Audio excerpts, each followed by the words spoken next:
Hello friends, you are in Proficiency Parse. I am Alok Srivastava. Welcome you from the bottom of my heart. In this video series, we are walking through Pinbox 6 guide. We are in chapter 3 and this is part 4. Part 4 में हम देखेंगे दोस्तों leadership के skills. Project manager के definition में आपने देखा था कि project manager has to lead a team. Project manager को टीम को लीड करना है. तो ये लीड करना, ये लीडरशिप क्या होती है? लीडरशिप का मतलब गाइड, मोटिवेट और डायरेक्ट करने की क्षमता, डायरेक्शन देने की क्षमता. इसमें नेगोशिएशन, रेजिलिएशन, communication, problem solving, critical thinking और इंटरपर्सनल स्किल का प्रदर्शन करना होता है. आज की तारीख में दोस्तों प्रोजेक्ट दिन प्रतिदिन कॉम्प्लिकेटेड होते चले जा रहे हैं, उतने सरल, इतने आसान नहीं रह गए. इसका कारण ये है कि ऑर्गेनाइजेशन अपने स्ट्रैटेजीज को, ज़्यादा से ज़्यादा स्ट्रैटेजीज को प्रोजेक्ट के थ्रू, प्रोजेक्ट के माध्यम से अप्लाई करना चाहती है. प्रोजेक्ट मैनेजमेंट अब चार्ट, टेम्पलेट, ग्राफ को हैंडल करने का ही नाम नहीं रह गया. इससे कहीं ज़्यादा कॉम्प्लिकेटेड है. क्योंकि इसमें एक ऐसा एलिमेंट बढ़ गया है जिसके कारण कॉम्प्लिकेशन भी बढ़ गए हैं. ये एलिमेंट है ह्यूमन बीइंग. ह्यूमन बीइंग जहाँ भी रहेंगे वहाँ कॉम्प्लिकेशन बढ़ेगा ही बढ़ेगा. क्योंकि ह्यूमंस को काउंट किया जा सकता है, लेकिन ह्यूमन बीइंग सिर्फ काउंट करने वाली चीज़ है, सिर्फ काउंट करके वैल्यू निकालने वाली चीज़ नहीं है, उससे कहीं ज़्यादा कॉम्प्लिकेटेड होते हैं. तो ये जो डीलिंग विद द पीपल है, ये सबसे ज़्यादा इम्पॉर्टेंट टर्म होता है, इम्पॉर्टेंट चीज़ होती है जब प्रोजेक्ट मैनेजमेंट की बात होती है. डीलिंग विद द पीपल, लोगों के साथ डील करना प्रोजेक्ट मैनेजर का सबसे इम्पॉर्टेंट रोल होता है. इसमें लीडरशिप के गुण, stakeholders, project manager, team sponsor सबके साथ दिखाई रहती है. Quality and skills of the leader. Project manager के या लीडर की क्वालिटी होती है, बहुत सारी क्वालिटीज होती हैं, जिनमें से सबसे पहली क्वालिटी है बीइंग अ विजनरी. जो प्रोजेक्ट मैनेजर है उसको दूरदर्शी होना चाहिए. वो शॉर्ट टर्म गोल्स को पे फोकस ना करके विजनरी, दूरदर्शी होना चाहिए. दूसरा है बीइंग ऑप्टिमिस्टिक एंड पॉजिटिव, यानी कि सकारात्मक स्वभाव का होना चाहिए, सकारात्मक एटीट्यूड का आदमी होना चाहिए, पॉजिटिव एटीट्यूड का आदमी होना चाहिए. लीडर को कोलैबोरेटिव होना चाहिए, सहायक होना चाहिए, अपने टीम के लिए हरदम सहायक साजिश सिद्ध हो, सहायक बना रहे. इसके बाद अगला है दोस्तों मैनेजिंग रिलेशंस एंड कॉन्फ्लिक्ट. कैसे मैनेज करना है? सबसे पहले बिल्डिंग ट्रस्ट, लोगों में विश्वास जागृत करना, विश्वास बढ़ाना. सेटिस्फाइंग कंसर्न, जो जितने स्टेक होल्डर्स हैं, जितने ह्यूमन बींग्स आपके साथ, जो प्रोजेक्ट मैनेजर के साथ या लीडर के साथ एसोसिएटेड हैं, उनके कंसर्न को सेटिस्फाई करना. सीकिंग कंसेंसस, जो स्टेक होल्डर्स ह्यूमन बींग्स हैं उनके बीच में सहमति स्थापित करना, बनाना. Balancing competing and opposing goals, यानी ऐसे गोल्स जो व्यक्तियों के आपस में टकराव के कारण बिल्कुल विपरीत दिशा में चले गए, उन गोल्स को बैलेंस करना. और जो कंपीटिंग गोल्स हैं, जो एक दूसरे के साथ कंपीट करते हैं, उनको भी बैलेंस करना. Applying persuasion, negotiation, compromise and conflict resolution skills. Persuasion मतलब जब कोई विवाद है, जहाँ भी कंसेंसस नहीं है, वहाँ पे अप्लाइंग परसुएशन यानी अनुनय विनय के साथ, आपसी बातचीत के साथ कॉम्प्रोमाइज़ करा के कॉन्फ्लिक्ट रेजोल्यूशन की स्किल्स को अपनाते हुए उनको अचीव करना. Developing and nurture personal and professional network. जो लीडर का पर्सनल एंड प्रोफेशनल जो नेटवर्क होता है वो प्रोजेक्ट के लिए बहुत इम्पोर्टेंट होता है, क्योंकि ये प्रोफेशनल जो नेटवर्क है वो प्रोजेक्ट को या प्रोजेक्ट मैनेजर को अपने प्रोजेक्ट में सफल होने के लिए बहुत सहायक होता है. इसके बाद taking a long term view that relationship are just as important as project. एक लीडर का काम होता है लॉन्ग टर्म व्यू लेना, किसी भी विषय में लॉन्ग टर्म व्यू लेना है. और इसमें रिलेशनशिप इतनी इम्पॉर्टेंट होती है जितने की प्रोजेक्ट होते हैं, क्योंकि रिलेशनशिप से ही प्रोजेक्ट मैनेजर आगे चल के बहुत से अपने काम साधता है. इसीलिए इसकी विशेषता अलग होती है, इसकी बहुत ज़्यादा इम्पोर्टेंट प्रोजेक्ट मैनेजर के लिए होता है.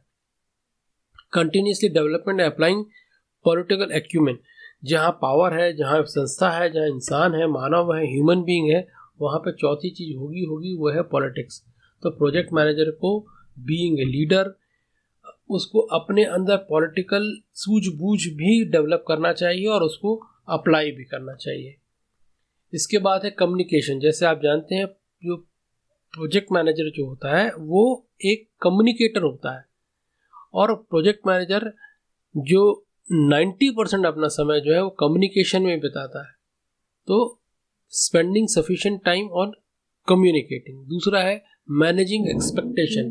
स्टेक होल्डर का की एक्सपेक्टेशन है, तो स्पॉन्सर की एक्सपेक्टेशन है, तो टीम मेंबर्स की एक्सपेक्टेशन है। इन एक्सपेक्टेशन को मैनेज करना। Expecting feedback, accepting feedback graciously. तो मतलब जो फीडबैक मिल रहा है उसको विनयपूर्वक उसको स्वीकार करना, एक्सेप्ट करना। उसका गिविंग फीडबैक कंस्ट्रक्टिवली, यानी जो फीडबैक आपको देने को बोला जाए, प्रोजेक्ट मैनेजर को देना बोला जाए, तो वो रचनात्मक तरीके से ऐसे फीडबैक दिए जाएं जो जो जो फीडबैक मांग रहा है उसके काम आए। Asking and listening. Project manager को या लीडर को लोगों से यदि कोई चीज़ समझ में नहीं आ रही है या समझना है, नई चीज़ है, तो उससे पूछना चाहिए। और यदि कोई कुछ सुना रहा है तो उसको ध्यान से सुनना चाहिए। लिसनिंग बहुत इंपॉर्टेंट होती है प्रोजेक्ट किसी भी लीडर के लिए। बीइंग रिस्पेक्टफुल, यानी कि जो आपके साथ लोग हैं, आपके ऊपर है, मतलब प्रोजेक्ट मैनेजर के जो ऊपर सीनियर्स हैं, उनके लिए भी रिस्पेक्टफुल होना चाहिए। साथ ही उसके जूनियर जो उसके अंडर में जो काम कर रहे हैं, लोएस्ट लेवल पे भी जो आदमी काम कर रहा है, उसके लिए भी रिस्पेक्टफुल होना चाहिए, उसके लिए भी फ्रेंडली होना चाहिए, ट्रस्टवर्दी होना चाहिए लीडर को।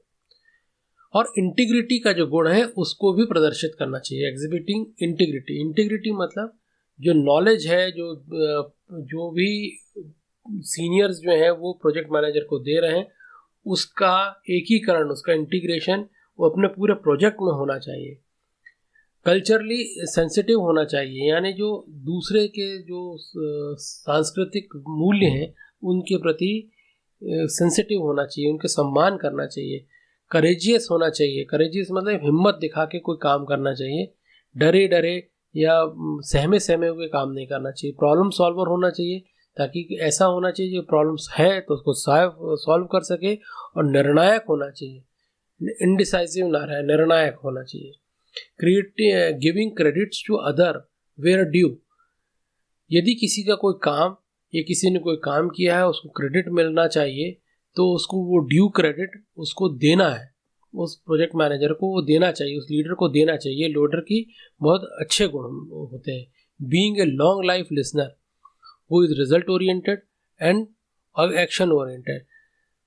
लाइफ टाइम में के लिए लिसनर होना चाहिए, मतलब लोगों की बात सुने समझे, और रिजल्ट ओरिएंटेड होना चाहिए और एक्शन ओरिएंटेड होना चाहिए। मतलब वही है प्रॉब्लम सॉल्वर, डिसाइसिव, जो करेजियस जो वर्ड है वो वापस से यहाँ पे दूसरे शब्दों में बताया गया है। Focusing on important thing including continuous prioritising work by reviewing and adjusting as necessary.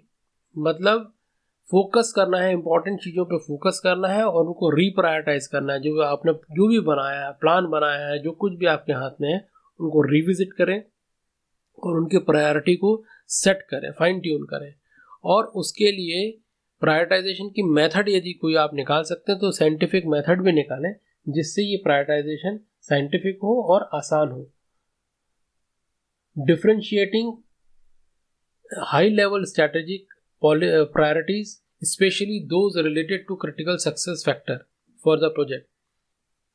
जो प्रोजेक्ट के सक्सेस के लिए क्रिटिकल फैक्टर्स हो, उनमें उनका मतलब उनमें भेद कर पाना, उनको समझ पाना और उनको अलग करके स्ट्रैटेजिक प्रायोरिटीज को, जो वैल्यूज हैं या स्ट्रैटेजिक जो भी फैक्टर हैं उनको प्रायोरिटाइज करना, ये भी लीडरशिप के गुणों में आता है। Maintaining vigilance on primary project constant. जो प्रोजेक्ट के जो कॉन्स्टेंट होते हैं उस पर सजग रहना, उस पर विजिलेंस रखना, ये भी लीडरशिप के गुणों में आता है। Remaining flexible and tactical priorities. जो टैक्टिकल प्रायोरिटीज़ होती हैं उस पर फ्लेक्सिबल होना चाहिए, उनमें फ्लेक्सिबिलिटी होना चाहिए कि यदि उसको टैक्टफुली यदि उसको रखना है या नहीं रखना है इसकी समझ होना चाहिए, वो उसकी प्रायोरिटीज़ तय करने की समझ होना चाहिए लीडर में या प्रोजेक्ट मैनेजर में। Being able to sift through the massive amount of information to obtain most important information. जब इंफॉर्मेशन बहुत सारी हो तो इतनी ये समझ होनी चाहिए कि उन इंफॉर्मेशन में छांटबीन के कौन सी इंफॉर्मेशन सबसे ज़्यादा इम्पॉर्टेंट उस अपने प्रोजेक्ट मैनेजर के प्रोजेक्ट के लिए है, ये समझ भी प्रोजेक्ट मैनेजर या लीडर में होनी चाहिए। प्रोजेक्ट मैनेजर के पास एक सिस्टमेटिक और होलिस्टिक व्यू होना चाहिए प्रोजेक्ट का, जो इंटरनल भी हो और एक्सटर्नल भी हो, ताकि वो उन अपने प्रोजेक्ट को और अपने प्रोजेक्ट में होने वाली सारी गतिविधियों को समझ सके। इसके बाद किसी भी चीज़ के को एनालाइज कर सके, उसके गुण दोष को एनालाइज कर सके, और यदि उस एनालिसिस में उसको कोई चेंज की ज़रूरत महसूस होती है तो वो चेंज करने के लिए भी वो तत्पर हो, उसको अपने आप को एज ए चेंज एजेंट मानना चाहिए। उसके बाद है प्रोजेक्ट मैनेजर को इफेक्टिवली टीम बिल्डिंग के एक का गुण होना चाहिए, ताकि वो टीम बिल्ड कर सके। प्रोजेक्ट मैनेजर को सर्विस ओरिएंटेड होना चाहिए, वो जो भी प्रोजेक्ट के लिए टीम है, जो उसने टीम बनाई है उसके लिए सर्विस ओरिएंटेड हो, और उस टीम के बीच में मनोविनोद, उसमें मनोरंजन हो, आपस में बड़ा लाइट माहौल हो, लाइट टेंशन ना हो, लाइट माहौल हो, हंसी मजाक लोग करते हो आपस में, जो फ्रेंडशिप और फ्रेंडली माहौल हो, इसका भी ध्यान रखना चाहिए। ये था दोस्तों qualities of leadership. Next video में हम देखेंगे politics, power and getting thing done. नमस्कार।